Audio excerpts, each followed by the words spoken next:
Bonjour à tous. Il y a du nouveau sur les SMS d'Ursula von der Leyen avec Pfizer. Même cet avocat spécialiste qui dit, je cite, le New York Times, premier qui a lancé l'affaire, qui a porté plainte, a de bonnes chances de gagner. Je vais tout vous expliquer. On a le calendrier, on a l'accélération, on a des analyses et c'est pas dans la presse française, c'est un grand journal américain très sérieux, Politico, qui explique tout cela, qui a plein d'infos. Et en plus, dans un contexte où Ursula von der Leyen est ultra fragilisée sur plein de sujets.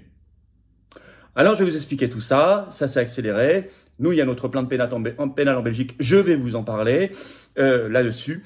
Et évidemment, vous allez voir cela. N'hésitez pas, c'est important. C'est important pour la justice, la vérité. C'est un sujet extrêmement important. On parle du plus gros contrat dans toute l'histoire de l'Union européenne. Plus gros contrat privé, 35 milliards d'euros. On parle de santé publique, bien sûr, de mensonges, voire de corruption et tout cela.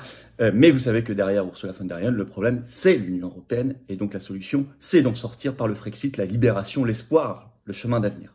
Je vais revenir sur tout ça dans un instant. Partagez, si vous voulez bien, cette vidéo. Elle est importante parce que vous n'entendrez pas cette information aux 20h ou sur BFM TV. Ça, c'est certain. Là, vous l'avez et elle est sourcée. Partagez-la. Abonnez-vous, si vous voulez bien, à cette chaîne YouTube. Vous cliquez sur s'abonner. Petit clic en dessous. Hop, c'est fait.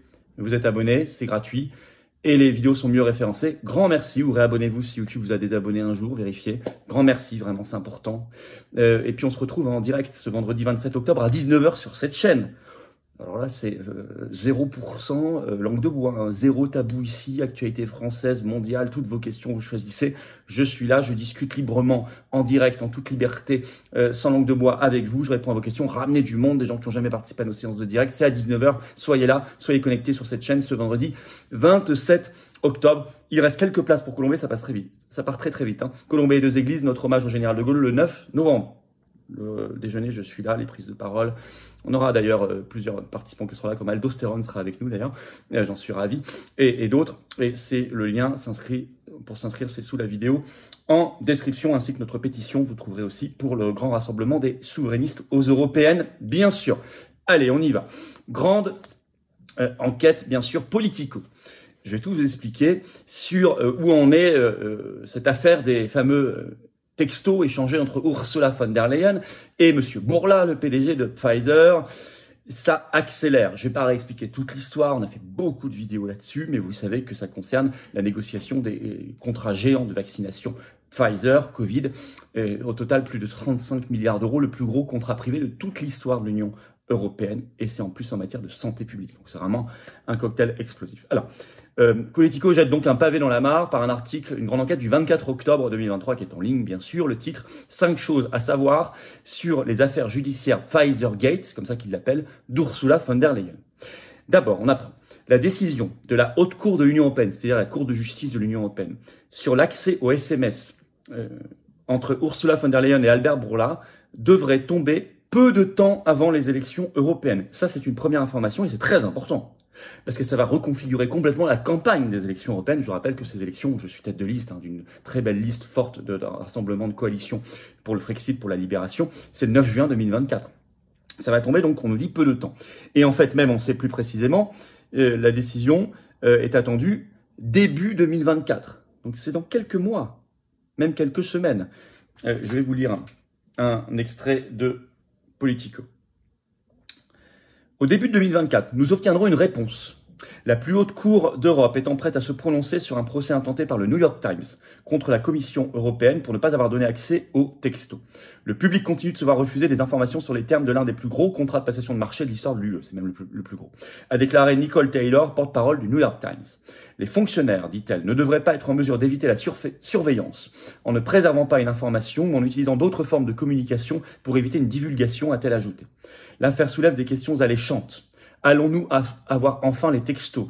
Qu'est-ce que cela signifiera pour les messages privés des commissaires européens à l'avenir? Comment cela se jouera-t-il politiquement pour Ursula von der Leyen, comme nous ne serons que quelques mois avant les élections européennes? Fin de citation. Alors, je cite. Le New York Times, c'est même un sous-titre de l'article, a de bonnes chances de gagner. Ça, c'est ce que dit, je cite, un avocat et expert en droit européen. C'est tellement important que je vais vous citer un autre extrait. Court extrait.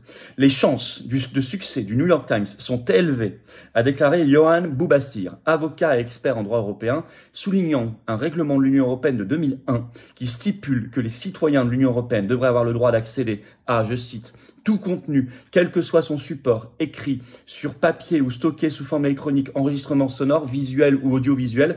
Cela pourrait donc très bien inclure les SMS, les textos.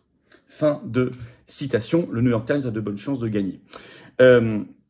Alors, ajoute Politico, attention. La question de savoir si les SMS seront consultés un jour dépend également de l'existence de moyens techniques et juridiques pour les récupérer, bien sûr. Je cite toujours, le droit pénal belge, écoutez bien, le droit pénal belge, parce que c'est à Bruxelles, c'est en Belgique, pourrait éventuellement justifier une mesure de saisie par la police, écrit Politico, selon Yohann toujours Boubassir, le même avocat et expert en droit européen. Ça n'est pas la Cour de justice de l'Union européenne qui va ordonner, elle n'en a pas la compétence, une saisine possible de ces SMS par la justice. Mais le droit pénal belge, la justice belge qui enquête, moi c'est auprès d'elle, auprès d'un procureur belge que j'ai porté plainte pénalement contre Ursula von der Leyen sur cette affaire, elle pourrait ordonner la saisine par la police. C'est-à-dire concrètement, on envoie la police chercher les SMS, chercher à les récupérer en tout cas. Je cite toujours, la décision aura lieu alors que la campagne électorale européenne battra son plein, écrit Politico. Cela pourrait avoir un coût politique élevé pour von der Leyen, qui apparemment cherche à faire 50 plus comme président de la Commission européenne ou un autre poste de haut niveau. Bon. Alors, attention. Si la Commission européenne gagnait et que le New York Times perdait, Politico écrit, même si la Commission européenne gagnait, von der Leyen ne serait pas tranquille. Pourquoi? Parce que, écrit Politico, nous rappelle Politico, au-delà de la décision au sujet du New York Times, 3 autres affaires liées au contrat de vaccin par l'Union européenne sont toujours en cours. Il n'y a pas que cela. Le parquet européen, je cite, mène une enquête qui est en cours sur les achats de vaccins par l'Union européenne qui s'est ouverte il y a à peu près 1 an, octobre 2022. Et Politico apprend des choses. Un responsable du parquet européen a déclaré que les procureurs espéraient conclure leurs investigations d'ici la fin de l'année 2023. Donc on y touche presque. On y est presque. Ça, c'est une deuxième enquête. Et ça y est, on a enfin des infos du parquet européen qui dit on a fini nos investigations dans quelques semaines, la fin de l'année 2023. Par ailleurs, nous rappelle Politico, le lobbyiste belge Frédéric Baldan a déposé une plainte pénale en Belgique contre Ursula von der Leyen en avril 2023 qui comprend des accusations de corruption et de destruction de documents. J'ai déposé la même plainte fin juin 2023 auprès du même procureur belge au nom cette fois-ci des Français, des Patriotes, comme président des Patriotes, bien sûr, et pour les Français puisque j'étais la première plainte pénale sur ce sujet pour la France. Et c'est donc dans l'article de Politico, qui a bien été enregistré évidemment par le juge d'instruction belge. Par ailleurs, nous rappelle Politico, Bon Sens, qui est une association qui fait un gros boulot, un beau boulot, a également lancé une action en justice aux États-Unis et une en France. Aux États-Unis pour obtenir les SMS et en France pour faire annuler les contrats de vaccination Covid entre l'Union européenne et Pfizer. Donc ça fait 3 affaires en plus de la plainte du New York Times qui sont en cours, où Politico nous donne des informations concrètes. Dans un contexte d'ultra-fragilisation d'Ursula von der Leyen. Le Monde, 23 octobre, sort même cet article, le titre « Ursula von der Leyen, les faux pas de l'hyper-présidente ». Ça s'accumule sur tous les sujets. Je vais vous citer un extrait du Monde. Ces derniers temps, Ursula von der Leyen a été à plusieurs reprises sévèrement critiquée par les 27 États membres. On lui reproche d'outrepasser ses fonctions en prenant des initiatives parfois malheureuses, comme dans le dossier israélo-palestinien, voie totale de la guerre et de l'état profond américain, en matière de politique étrangère. On s'offusque, je cite, qu'elle arrête certaines décisions sans consulter les États membres, comme celle de signer l'accord UE-Tunisie sur la migration. On s'alarme de l'avoir déployé tant d'efforts pour plaire à Washington, quand les intérêts communautaires américains ne sont pas toujours alignés, moins qu'on puisse dire. Quant à sa guéguerre perpétuelle avec Charles Michel, le président du Conseil, elle exaspère au plus haut point. Elle exaspère au plus haut point. Ça s'accumule. Alors, c'est très intéressant. Je voulais vous faire cette vidéo, elle est assez courte, mais elle est très informative, elle est très concrète. En conclusion, c'est à suivre de près parce que ça bouge vite et fort. Et concrètement, on va pas la lâcher, bien sûr, surtout pas sur ce sujet-là, et évidemment, surtout pas nous, puisque je suis celui qui a déposé cette plainte pénale contre elle en Belgique sur ce sujet. Vous savez que derrière elle, c'est l'Union européenne qui est en cause. La solution, Ursula dégage, Ursula tais-toi, c'est une évidence, on est d'accord. Mais la solution, ça n'est pas que cela. La solution, elle est là. Voilà.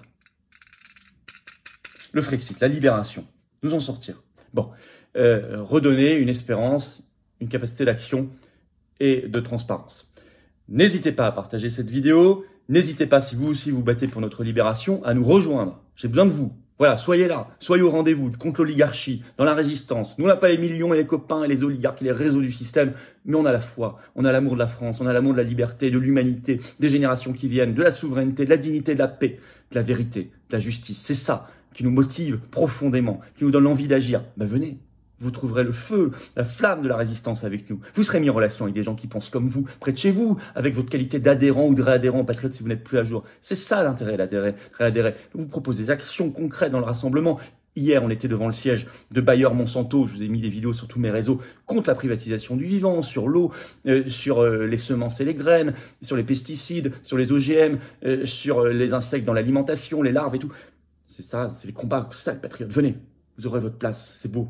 Dès maintenant, là, soyez là. Adhérer, réadhérer, c'est le premier lien sous la vidéo en description. Ce lien, je l'ai mis également en commentaire épinglé. Une petite fiche maintenant sur l'écran et dans quelques secondes, le lien apparaît sur l'écran. Vous pouvez faire un don de soutien au mouvement aussi, pour l'aider à faire des actions concrètes. Plus, comme celle d'hier, qui coûte à chaque fois. Ça coûte à chaque fois, voilà. Faire un don au mouvement, c'est le deuxième lien sous la vidéo en description. Tout ça, c'est défiscalisé aux 2/3 pour vous. Baisse concrète de vos impôts. Quand vous adhérez, réadhérez, vous faites un don au mouvement. Baisse concrète de vos impôts significative, les 2/3. Vous mettez 60 €, ça récupère 40. Vous mettez 600, ça récupère 400. Vous mettez 6000, ça récupère 4000. Vous mettez 6, ça récupère 4, etc. Et puis, par ailleurs, abonnez-vous à cette chaîne. Abonnez-vous, c'est un petit clic, c'est gratuit, c'est en dessous. Ça aide tellement la diffusion des vidéos. Je vous demande de le faire si vous voulez bien maintenant, prendre ce dixième de seconde. Et on se retrouve à 19 h ce vendredi 27 octobre en direct sur cette chaîne. J'ai hâte de répondre à vos questions en direct, qu'on discute ensemble sans tabou de toute l'actualité française et mondiale la plus intéressante et la plus explosive, bien évidemment. Allez, bravo aux donateurs, aux réadhérents, bienvenue aux nouveaux adhérents patriotes et vive la France.